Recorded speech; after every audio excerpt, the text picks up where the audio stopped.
لە یاریەکانی پەڵاوانتی ئەکادیمیەکان کە لە شاری هەڵەبجە بەڕێوە چوو یانەی ئەکادیمیا یانی ڕاستی توانی نازناوەکە لە بەرژەوەندی خۆی یەکلایی بکاتەوە و ببێتە پاڵەوانی جامەکە.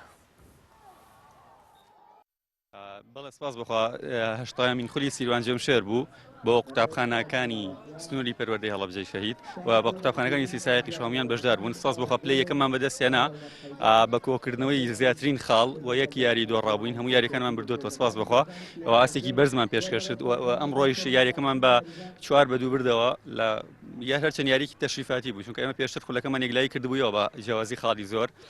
سپاس بخوا دەستخۆشی لە بەڕێوەبەرانی خولەکە ئەەکەم. بەس بۆ کەناڵە خۆشەویستەکەی پەیام ئەمڕۆ یاری کۆتایی خول و پاڵەوانەتی ئەکادیمیەکانە لە پارێزگای هەڵەبجە کە لە نێوان هەردوو ئەکادیمیای تۆپی پێی ڕاستی و ئەکادیمیای تۆپی پێی وەرشولاوان ئەنجام درا.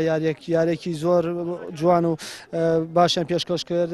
ئەم کردنەوەی ئەم خولانە زۆر گرنگە بۆ ئەو جیلە نوێی کە لە قوتابخانەکان پەروەردەکراون بەڕاستی بەهۆی ئەو فەراغەی کە لە وەرشی بەتایبەتی شارەکەی ئێمە هەیە بەهۆی ئەوەی کە خولی فێرگەوە ئەکادیمیەکان ناکرێتەوە ساڵانە بەداخەوە لیژنەی ئۆڵۆمپی ساڵان خولی فێرگەوە ئەکادیمیەکان یەکردەوە. ئەم ساڵ 1-2 ساڵە بەهۆی قەیرانی داراییەوە بێ بە هەر کاروکێشەیەک و بێ خولەکانی ڕاگرتووە. ئێمە لەو فەراغا سپاس بەخوا توانیمانە لە شاری هەڵەبجە بە بەردەوامی ساڵانە چەندین خول بکەینەوە. ئەمە 80 خولی تۆپی پێی تەمەنی وەرشیمە لە پارێزگای هەڵەبجە کردومەتەوە بۆ سەرجەمتیپ و قوتابخانە و ئەکادیمیەکانی پارێزگای هەڵەبجە.